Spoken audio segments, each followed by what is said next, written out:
So I'm going to return here to making some videos for the playlist of Kitzer Shulchan Aruch, because now we're going to be dealing with this chapter is chapter 9. We're going to deal with Tzitzit. So we're starting to get into Tzitzit, tefillin, mezuzot, and stuff like that in the Mishnah Torah.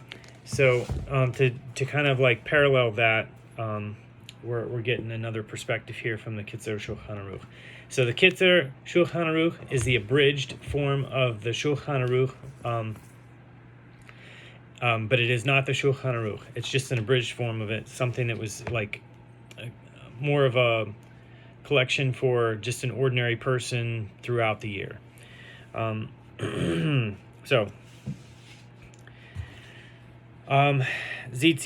The laws of Tzitzit, chapter 9. The mitzvah of Tzitzit is very great, for according to the scriptures, all the mitzvot depend on it. As it is said, and you will look upon it, and you will remember all the mitzvot of Hashem. The numerical value of the word Tzitzit equals 600. And the 8 fringes and 5 knots make a total of 613. And if you wear it 7 days a week, it equals 720. 620, which is keter, crown, right? So therefore, every Jew should endeavor to have a talit katan, so a little talit, like underneath your clothes, right? Which he should wear the entire day. And should be made of white sheep's wool, measuring 3/4 of an amma in length and half an amma its width. And I'll have a link in the description of this video for some stories by Rabbi Duvi concerning some stuff that personally happened to him miraculously regarding Tzitzit or Talit Katan. It has to do with a kid that was at a camp that he was at, and further on in his life, that story being on CD and something happening specifically to him. So check those videos out; it'll blow your mind. So others maintain that it should be an amma by an amma. Those who make the talit katan, sewing its sides together, making it like a shirt, should take care that both sides of the garment are left open. So if, like the ones that they sell today, they're almost like the undershirts, but they've got like a couple inches that are tied together right here underneath the armpit. Basically, the majority of that side has to be open, and you can't use buttons, snaps, or loops or anything like that to hold it together. It needs to be like left open, just like it's supposed to be a 4-cornered garment. Okay. Those who make the talit katan, sewing its sides together, making it like a shirt, should take care that both sides of the garment are left open. That is, the greater part of the visible sides are left open. Even hooks may not be used to join the open parts. Also, every Jew should endeavor to have a large garment with tzitzit attached to wear during prayer. So he should endeavor to have a beautiful garment. Oh, and that's basically, I think that's the what is kind of cryptically mentioned by Rabbi Nehunya ben Hakana in Perkei Avot, where he says about taking on the yoke of Torah, because we see that the Tzitzit is referring to all the mitzvot. So when Rabbi Nehunya ben Hakana, who is the author of the Bahir, he says that if you take on the yoke of Torah, the yoke of government, or Malchut, which is one of the Sefirot, the yoke of Malchut will be removed from you, as well as the yoke of Derech Eretz, which is like the direction of the world, right? The world, the way the world operates, that will be lifted. The yoke of that will be lifted off of you. And there's other things that are connected to that too, like, we're outside of the mazalot, the constellations. They don't bind us. They only bind you whenever you seek after them, then you are bound to it. But we are outside of that system, right? And that's just another part of that aspect, right? So, continuing. Also, every Jew should endeavor to have a large garment. Also, every Jew should endeavor to have a large garment with tzitzit attached to wear during prayer. He should endeavor to have a beautiful garment. Similarly, all mitzvot should be performed with as much splendor as possible, as it is said, "This is my God; I shall glorify Him." And we learn from this. From this, be adorned before Him with mitzvot. So again, referring to the tzitzit, because they're symbolic of that. You should take care to purchase tzitzit from a trustworthy person, to be sure that they are spun and twisted specifically for the purpose, or with the kavana, to fulfill the prescribed laws. The tzitzit should also be adequately long. If only a linen garment is available, in which it is prohibited to tie tzitzit of wool because of the prohibition of shatnez, According to one opinion, the corners of the garment should be made of leather to which woolen tzitzit can be tied. Others, however, dispute this view and maintain that this should not be done. The Torah writes in Deuteronomy 22, verse 12, it says, "Make for yourself bound tassels, or tzitzit, on the four corners of your garment." Among the laws of the sages learned from this verse are, ta'aseh, the tzitzit must be made. So ta'aseh is that it has to be made, right? The attachment of the tzitzit is the final act which makes the garment fit for the fulfillment of the mitzvah. If, however, after attaching the tzitzit, there is something else to be done to complete the mitzvah, then it is invalid because the tzitzit were not made, but came into being. Right? We call this ta'aseh v'lo min ha'asu. Sorry. Make and not that which came into being by itself. Man, I'm sorry. The writing in this book is really small for me. So, especially the Hebrew. Okay, so it says, all arba kanfot, on the four corners. The mitzvah is to attach the tzitzit at the corners. It is considered the corner when it is no more than 3 thumb breadths, or gedulin, and not less than the distance between the thumb's middle knuckle to the end of the nail from the edge of the garment. The hole through which the tzitzah is inserted should be no further than 3 thumb breadths from the edge of the garment, whether along its length or its width. Some maintain that these thumbs are measured at the narrow part of the thumb, that is, at its tip, and it is proper to follow the stricter opinion. See Sha'are Teshuvah, because it is more than 3 thumb breadths away, it is not considered the corner of the garment, but rather the garment itself.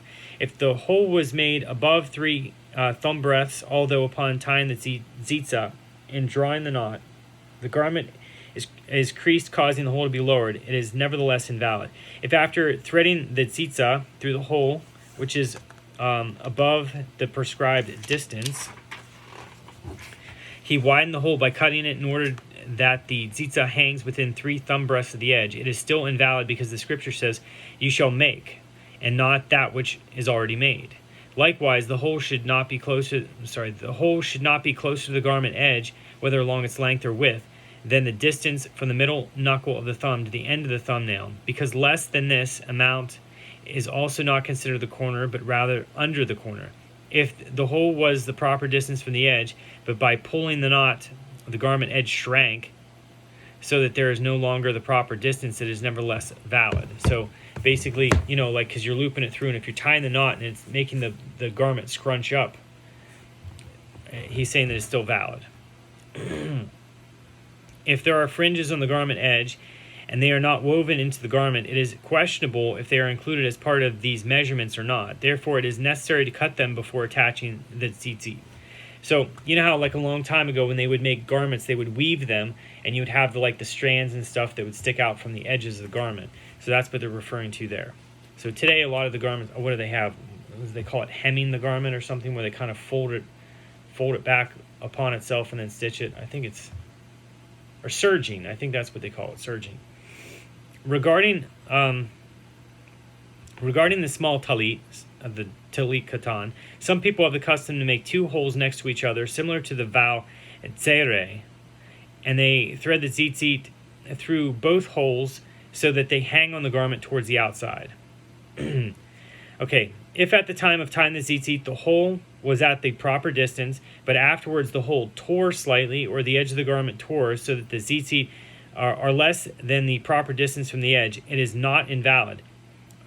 Because the Torah insists that the tzitzah be placed under the corner only at the time of attaching the tzitzit, as is stated in Scripture. They shall make for them tzitzit on the corners of their clothes, etc. Nevertheless, it is preferable to make a hem around the hole and at the edge of the garment so that it does not tear and diminish the distance to less than the knuckle of the thumb to the end of the nail.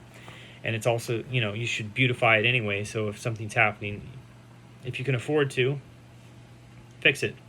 The custom is to tie the tzitzit into 5 double knots so that between them there will be 4 links. So he's saying the custom, right? There are so many ways to do this, but he's just giving you this way. So the custom is to tie the tzitzit into 5 double knots so that between them there will be 4 links. This is done in the following manner. The 4 strings are inserted into the hole and are tied in a double knot and are wound around 7 times with the long string called the shamash. Again, a double knot is made, and again the string wound around 8 times with the shamash, followed by a double knot and wound around 11 times, followed by a double knot, and wound around 13 times, followed by a double knot.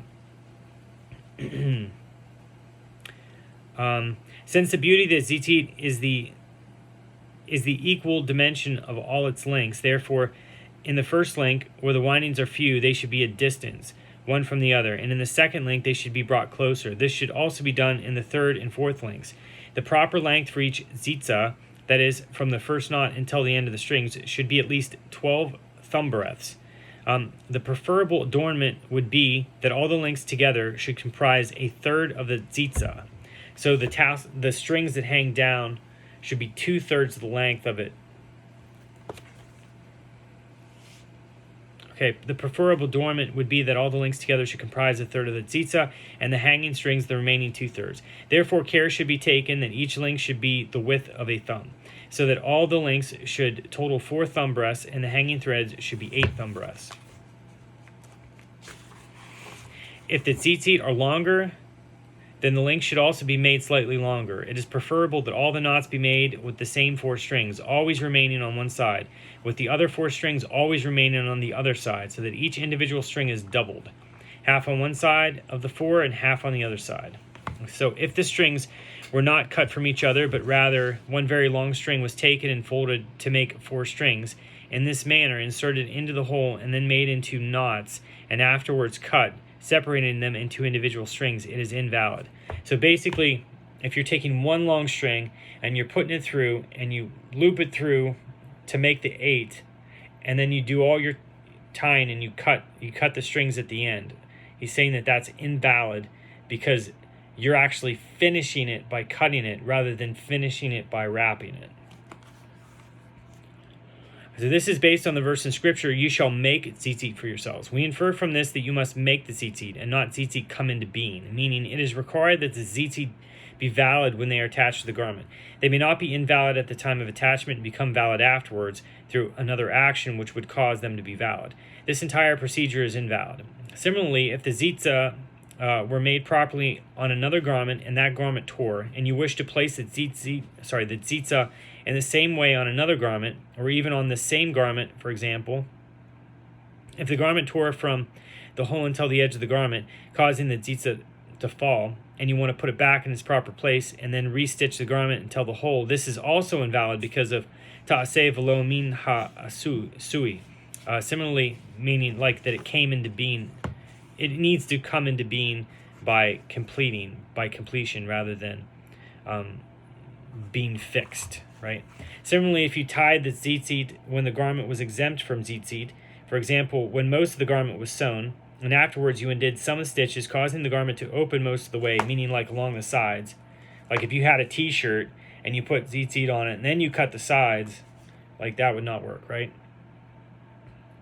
And afterwards you undid some of the stitches, causing the garment to open most of the way, and as a result became obligated to have tzitzit, then the tzitzit remain as they were. They are invalid because the ta'aseh v'lo min ha'asui. Rather, the tzitzit must be untied and then tied again properly. The same applies in any similar circumstance. But before putting on the talit, the tzitzit should be checked as to their validity. You must also check the strings that go through the hole as well as the shamashim, the revolutions, right? The strings should also be separated so that they must not be tangled with each other. If you are late in coming to the synagogue, so that if you take the time to separate the tzitzit and check them, you will be prevented from praying together with the congregation. You are not required to check them or separate them. You know, if it's one of these undergarments that you wear, the best thing to do is just to hand wash it, and before you hang it to dry, just, you know, get the strings and kind of like stretch them to be like straight. And typically whenever things dry and in a manner like that, they tend to stay straight and they don't get like bunched up. So never throw them in the washing machine. Okay, all the mitzvot, let's see. All the mitzvot require bracha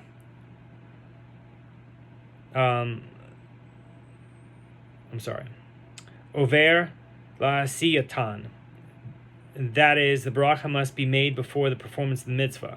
So immediately after the bracha, the mitzvah must be performed without any interruption. Therefore, you should hold the talit with both hands and think consciously that the Holy One, blessed be He, commanded us to enwrap ourselves with tzitzit so that we remember to do all His mitzvot, as it is said in Scripture, and you will look upon them in the tzitzit, and you will remember all the commandments of Hashem. While standing, recite the bracha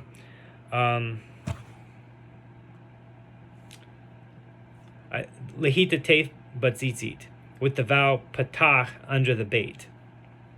Okay, there is a discussion about that. So that's why they're specifying with a patach under the bait. So patach is more like the sound. So when we say, that's related to the word for open. So when we say our that sound, you go ah, it's like your mouth is open. Okay, so you should then immediately cover your head with the talit so that the talit extends below the mouth, and then bring the corners of the talit up to your neck and wrap yourself in the manner of the Arabs. You should remain standing like that for the length of time it takes to walk 4 amot, and recite the verses Ma Yakar, etc. After this, you may remove the talit from your head. You should take care not to drag the tzitzit along the floor, for this would constitute disrespect for the mitzvah. Therefore, you should lift them, the tzitzit, and you may tuck them into your belt. Okay, the bracha over the tzitzit is recited only during the daytime and not at night. It is preferable not to recite the bracha over the tzitzit until the light of day is sufficient to distinguish between blue and white, or techelet and white. So if you put on the small talit while it was still night and did not recite the bracha, or if you put it on before your hands were washed and thus did not recite the bracha, then when reciting the bracha on the large talit, you should have in mind that this bracha should also include the small talit. If you do not have a large talit and you put on the small talit during the day and your hands were already washed, you should recite the bracha al mitzvat tzitzit on it. The letter vav with the vowel patach. So again, that ah sound, the opening. If you put it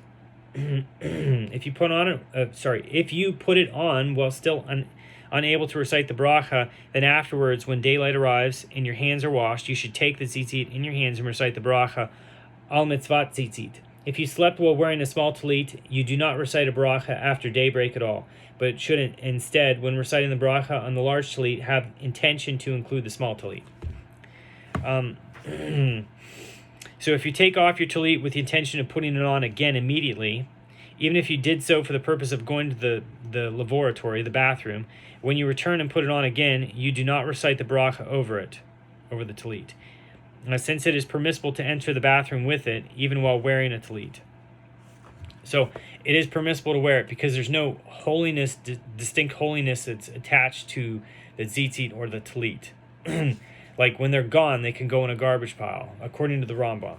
But it's typically you're not going to do something ridiculous like that. But anyway, so because sometimes like when you have to use the toilet, it's kind of funky to have tzitzit hanging down and stuff like that. So some people will take that off whenever they go into the bathroom. So that's kind of the idea there. So it is therefore not considered an interruption. However, if your intention was not to put the talit on again immediately, and then you changed your mind and did put it on again, you must recite the bracha over it. If your talit fell off accidentally, then if part of it remained on your body, regardless if most of it fell, as long as part of the mitzvah remained on you, you are not required to repeat the bracha when you readjust the talit. However, if none of the talit remains on your body, although you are holding it in your hand, then since no part of the mitzvah remains on the body, for the mitzvah is not to hold the talit in your hand, but for the body to be wrapped in it. You must therefore say a bracha when you put the talit on again. If this happens to you during prayers at a point when you are not permitted to interrupt, you should not recite the blessing. You should not recite the blessing then, but wait instead until you are permitted to recite the bracha, at which point you should grasp the tzitzit in your hand and recite the bracha. Okay, the halacha states that one who borrows without the owner's knowledge is considered a thief. Bava Batra 88a. Here we find an exception to this law. When the borrower's purpose is to perform a mitzvah with the object, and the owner will not incur any loss, then it is assumed that the owner would be pleased with the borrow and make use of the object. So, some go so far as to say that even where the owner explicitly ejects, use may be made of his talit. Responsa, Maharasham, Volume 1, 29. Others, however, maintain that if the owner is known to be one who would usually object, then it is not permitted to use the article without specific permission. Mishnah Berurah 14:13. Still others go even further and hold that nowadays everyone is assumed to mind, and specific permission must be received. Aruch HaShulchan 14:11. Okay. It is permissible to borrow someone's talit on an irregular basis, even without his knowledge, and use it for prayers and to recite a bracha over it, because it may be assumed that one is pleased that a mitzvah is performed with his property. If it is at no loss to the owner, however, the article may not be removed from the house in which it was placed because the owner may object to that. If the borrower found the talit folded, he should replace it folded, but on Shabbos he may not fold it, and it may be assumed that since the reason for his not folding it is due to a Shabbos restriction, the owner would not object.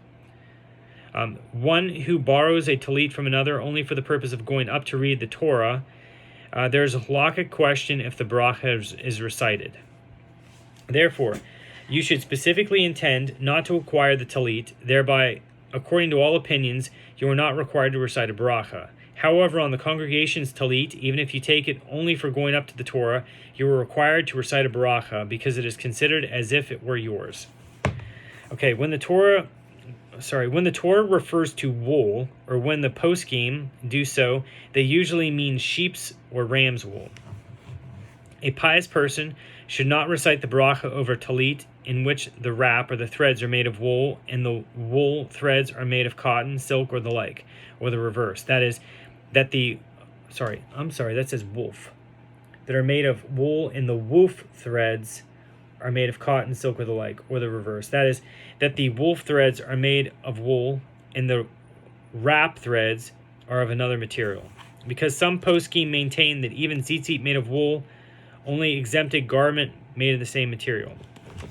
Similarly, over a talit made of silk and the talit made of wool, a bracha is not said, but rather you should first recite the bracha over a woolen talit, and wrap yourself with it, and remove the woolen talit, and then enwrap yourself with it, that meaning the silk talit. However, if the talit of the silk talit were also made of silk, you may recite a bracha over it. Tzitzit of silk are not common in our countries because tzitzit must be spun for the purpose of tzitzit. And that's typically something that's imported. So if the tzitzit were partially made of silk and partially of wool, it is even worse, more questionable. And tzitzit should not be made in this manner. A tzitza, from which a string tore from the 4 strings that are folded over to form 8 strings, and enough remained from it to allow the tying of a bow, that is 4 thumb breadths, or if 2 strings tore, but each had 4 thumb breadths left, and the other 2 strings remain complete in the prescribed size, that is it, the tzitza is valid. However, if 3 of the tzitzit strings tore, even if there remains from each string 4 thumb breadths, and the 4th string is complete, or if the tear was even in only 1 thread, and there do not remain 4 thumb breadths, even though the other 3 threads are complete, it is nevertheless invalid, unless it is an emergency. Therefore, if 1 string tears from the 8 strings which are hanging, even if it tore completely up to the links, it is certainly valid, since this 1 string is only half of the longer string, and there is still enough left, and the other half to tie a bow, and even more. If 2 strings tore, and there did not remain in each one 4 thumb breadths, then there is the possibility that these 2 strings are really parts of 1 string.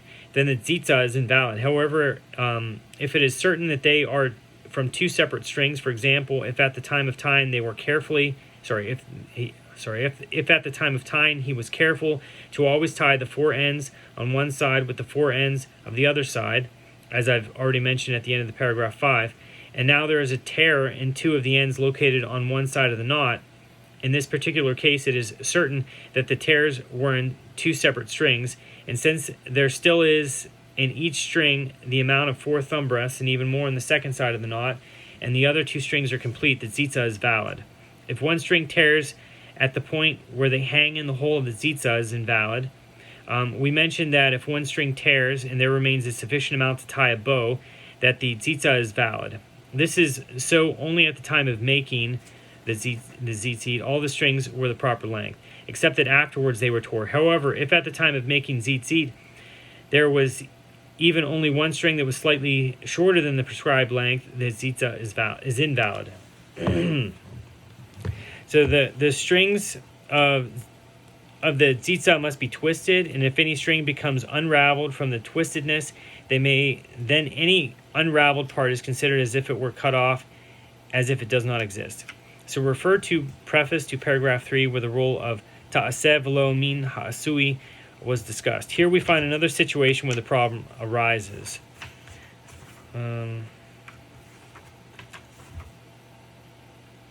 So faced with a problem, sewing the two halves together again would result in invalidating... Oh, wait a second. Boy, that's kind of weird. Okay. A large talit with a seam down the middle, whose tzitzit are validly attached, is separated at the seam for the purpose of facilitating the handling of the tzitzit during laundering or mending. We thus have two talesim and two tzitzit each. We are now faced with a problem. Sewing the two halves together again would result in invalidating the talit for the mitzvah through an act not done directly to the tzitzit, thus ta'aseh v'lo min ha'asui.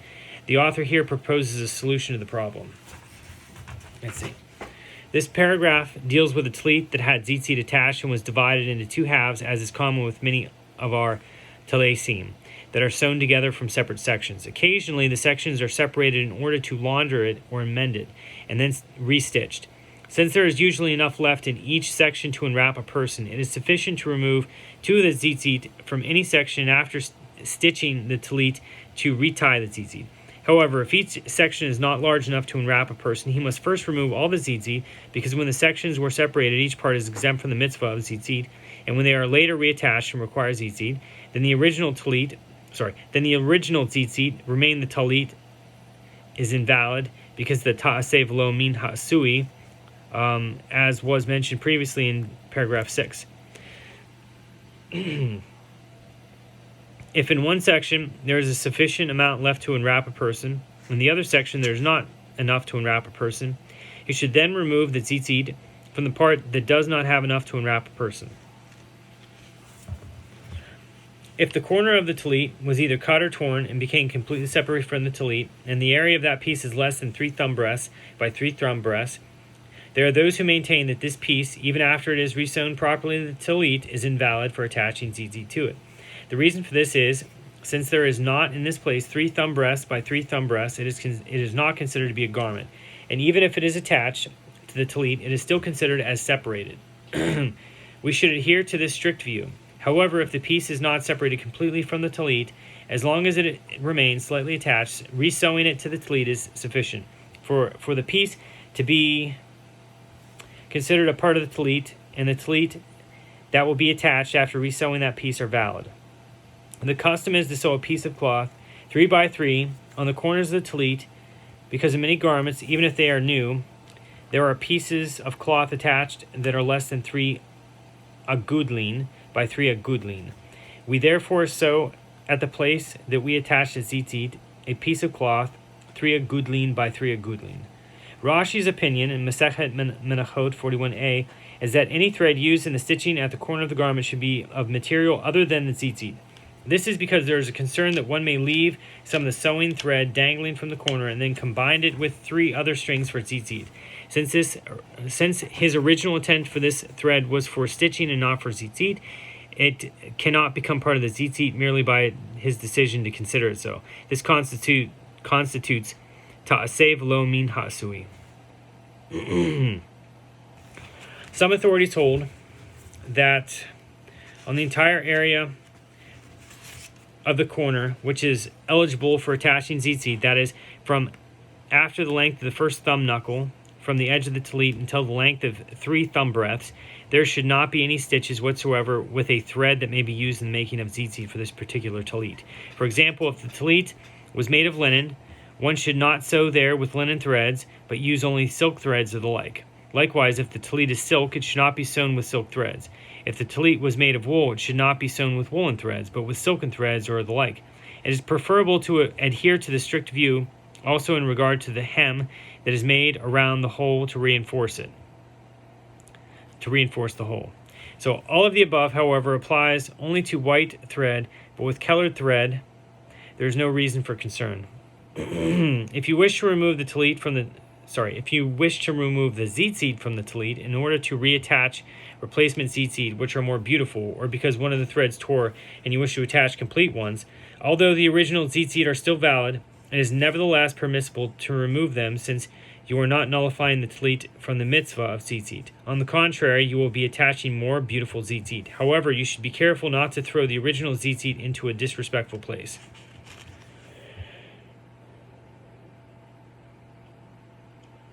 Okay. Even tzitzit that have become invalid and were removed from the tallit should not be thrown into the trash because it shows disrespect for the mitzvah.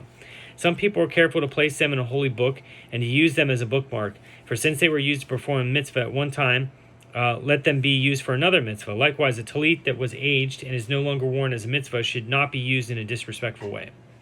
It is important to note that wearing a four-cornered garment without valid tzitzit is not merely a failure to perform a mitzvah, but rather a transgression, because the Torah prohibits the wearing of a four-cornered garment without tzitzit. So if you go to a synagogue on Shabbos and discover that a tzitzah of your tallit has become invalid and you are unable to borrow another tallit and you are embarrassed to sit without tallit, then since it is not possible for you to tie another tzitzah on this day, therefore for the sake of your dignity you are permitted to wear the tallit as is, but you should not recite the bracha. This is applicable only if you were unaware before Shabbos that the tzitzah became invalid, but you knew before Shabbos that it became invalid. You are forbidden to wear the tallit, since you should have fixed it the day before. If a garment that requires tzitzit is worn without tzitzit, this constitutes a transgression of a positive mitzvah.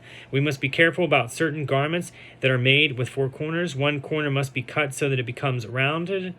However, if the corner was merely folded and sewn so that it appears round, it is not sufficient, because as long as it was not cut, it is still considered part of the garment. Great is the punishment for one who negates the mitzvah of tzitzit. One who is scrupulous in this mitzvah will be worthy to behold the divine presence. So, it is a very big mitzvah, and like I said, it is connected with the great mystic Nehunya ben Hakana. He talks about the yoke of Torah.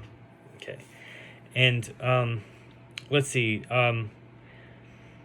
I think it's also appropriate. I have an article that I read about the techelet, right? The Keller blue that is supposed to be on the tzitzit biblically, and it stopped being done. So there's a question whether it's the Murex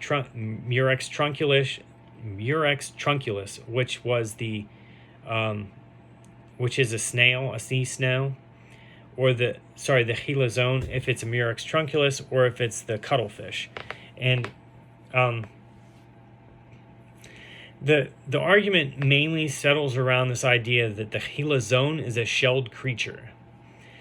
And it's very interesting because you have to ask the question, because they go and they look at different languages, Semitic languages, and they say, well, the chilazone is a shelled creature. The chilazone is a shelled creature. But it's very interesting because if you look at some of the close words in Greek, you see that it's actually it's not so easy. And even if you go back to Akkadian, it's not so easy. So Akkadian was a Semitic language. If you go back to Akkadian, their word that was basically the word for chilazone, very close. I'm trying to think what it is. I think it's like chilazona or something like that. It is referred to a fish or some creature of the sea. It didn't have to necessarily be a shelled creature. But if you go over in Greek and you look at some words close to that, I'm probably going to really mess up the Greek. But I think it's called hell. I'd have to check it out. But basically, there's a word for an instrument in Greek That's also the word for a creature that has a hard body. And what's interesting is the instrument is the lyre. It's the same thing as a lyre, and it's made from a tortoise shell or something like that that has that shellness to it. But we know that musically, to have a single octave, you have 8 strings, right? So, and that's what typically you find on the tzitzit. Each tzitza is 8 strings. So that's very interesting, but it's connected to that word. But the thing about the cuttlefish is there's this idea that the cuttlefish is not a shelled creature. That's not exactly true. The cuttlefish is a shelled creature, but it just has skin over its shell. So you can look this up.